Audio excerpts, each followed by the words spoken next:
Of course.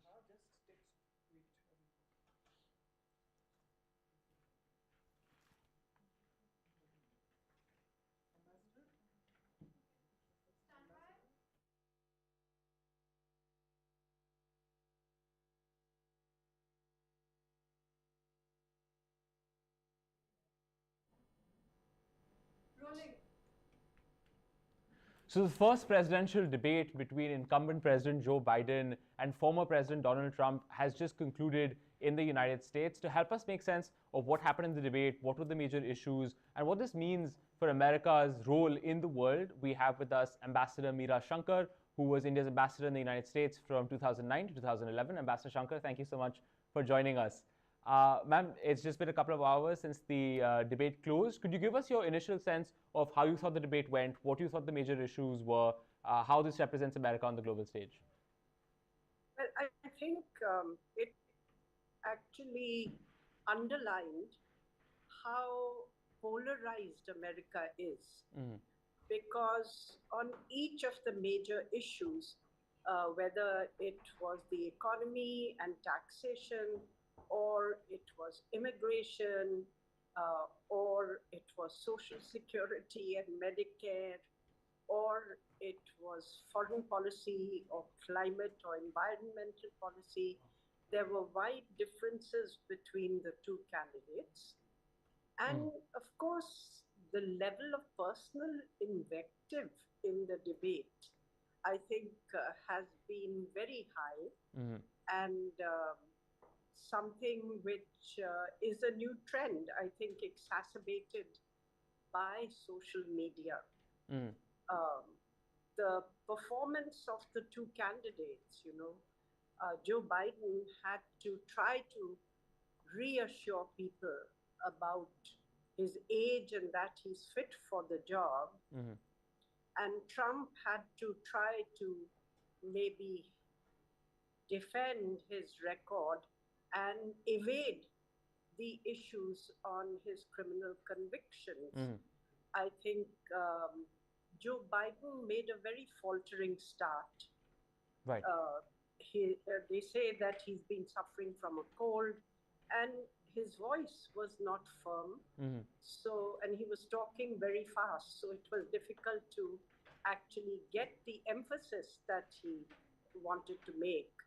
President Trump's presentation was, more forceful, but his substantially, there were so many falsehoods in what he was saying. So you take your pick.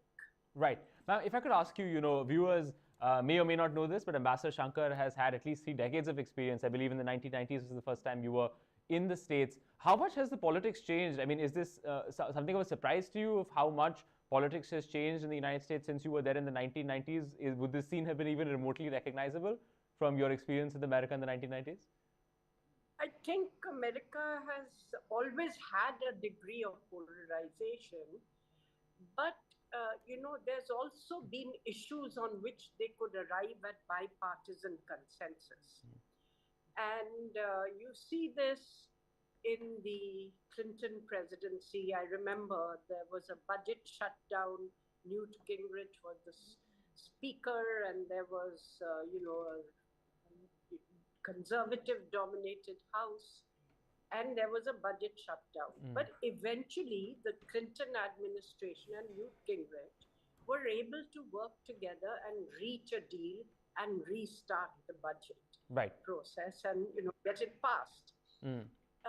One senator actually said, she said, while political opinions used to differ, because everybody lived in Washington and they socialized with each other across parties, there was this ability to go across the aisle and reach consensus. Right.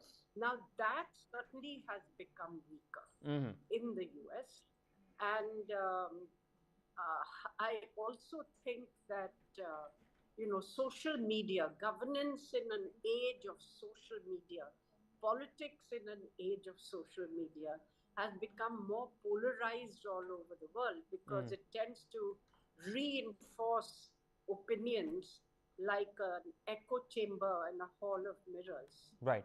Ma'am, if I may ask you, just in terms of the substantive debates, you talked about the polarization that was evident on stage between these two gentlemen, Presidents Joe Biden and Donald Trump. Could I ask you, how do you think the rest of the world is going to look at this campaign, at this debate, very acrimonious, lots of personal invective, as you mentioned? Is the world going to look at this and feel even more unnerved about where America is going and America's role on the world stage? If you were, of course, you were a senior diplomat, how do you see this? Do you see that the world will be much more worried?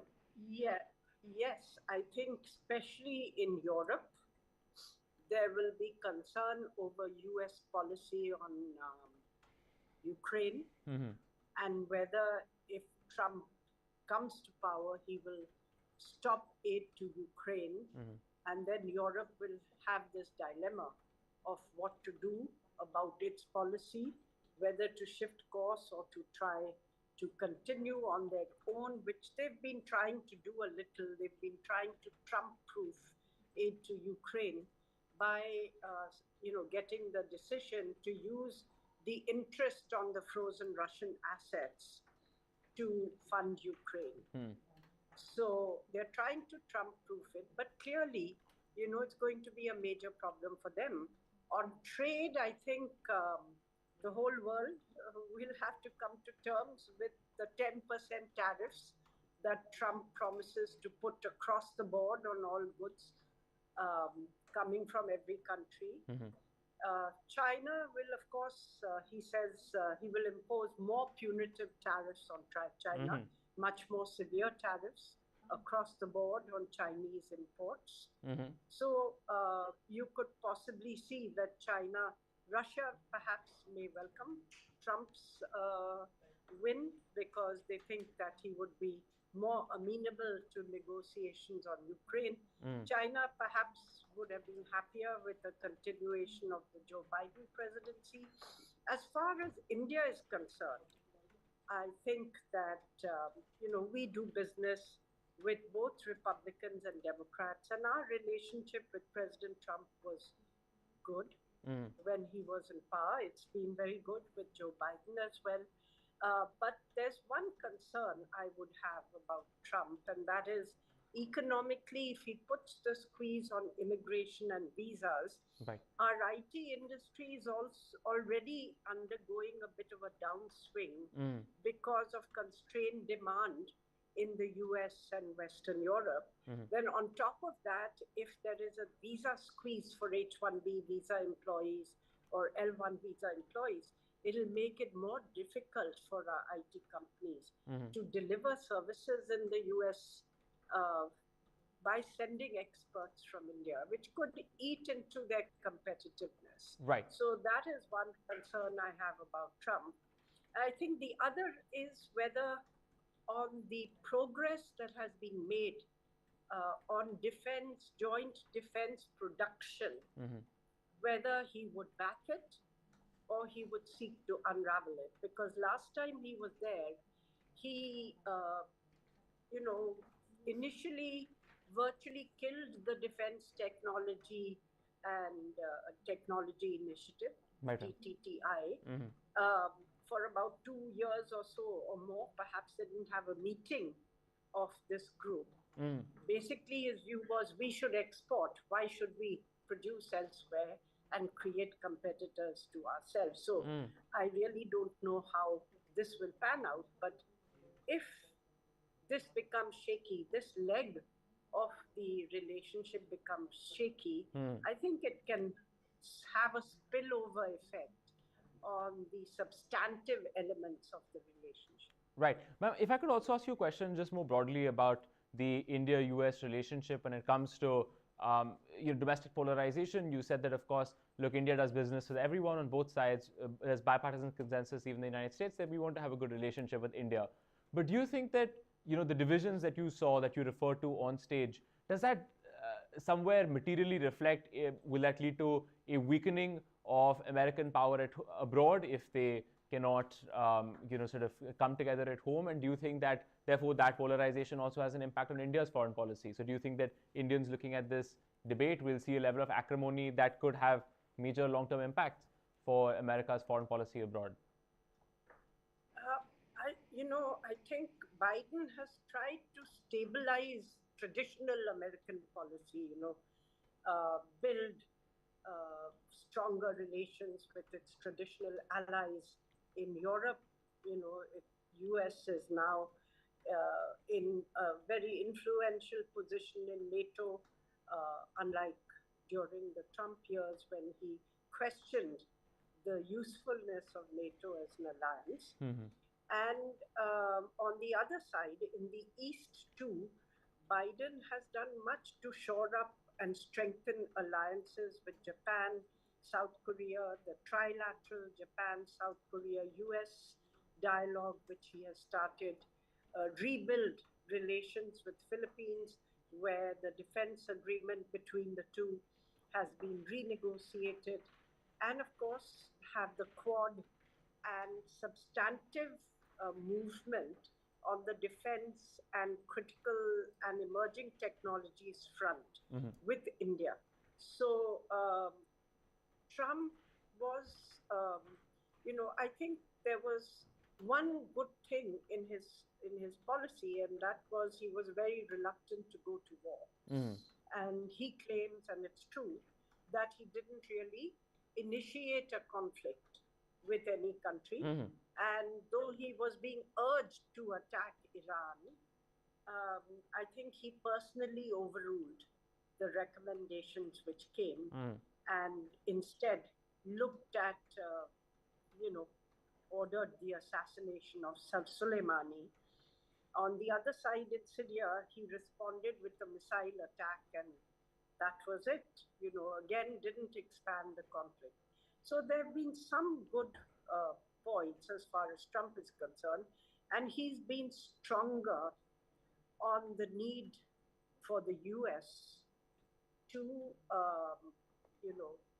take on the competition with China in a more forthright fashion. Understood, ma'am. So, and I think different parts of the world will react differently. I mean, Israel would perhaps be quite happy because Biden has been pressurizing them to have a ceasefire and eventually to completely withdraw troops from Gaza, whereas Trump and then move on negotiations on a Palestinian state. But Trump, when he was questioned whether he believes in or supports an independent Palestinian state, he said, "I'll have to see."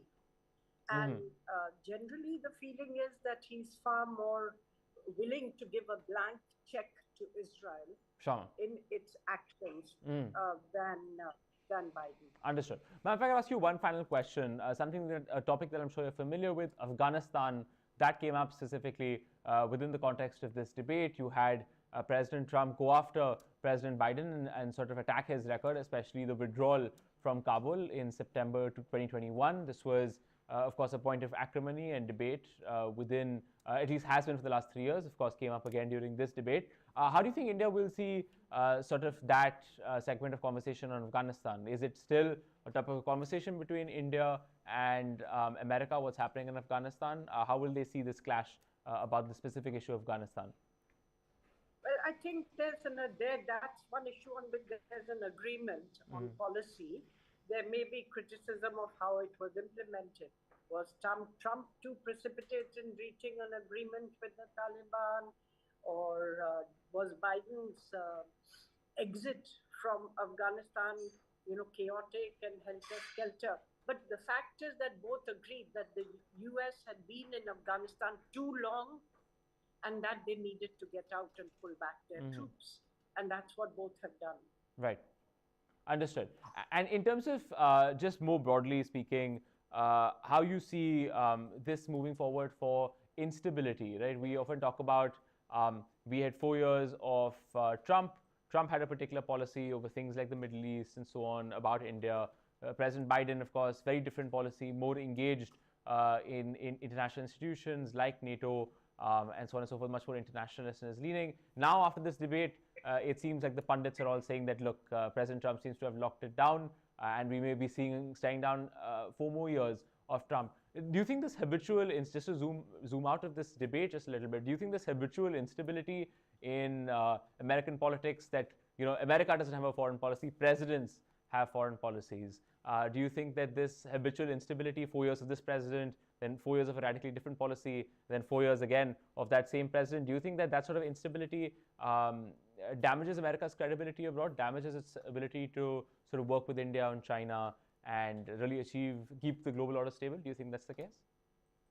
Yes, it definitely affects American credibility overseas because you don't, everyone then has questions about the stability of American policy long term. Though, of course, America has strong institutions and institutional memory, so they do act as a check on the unbridled paths of the president.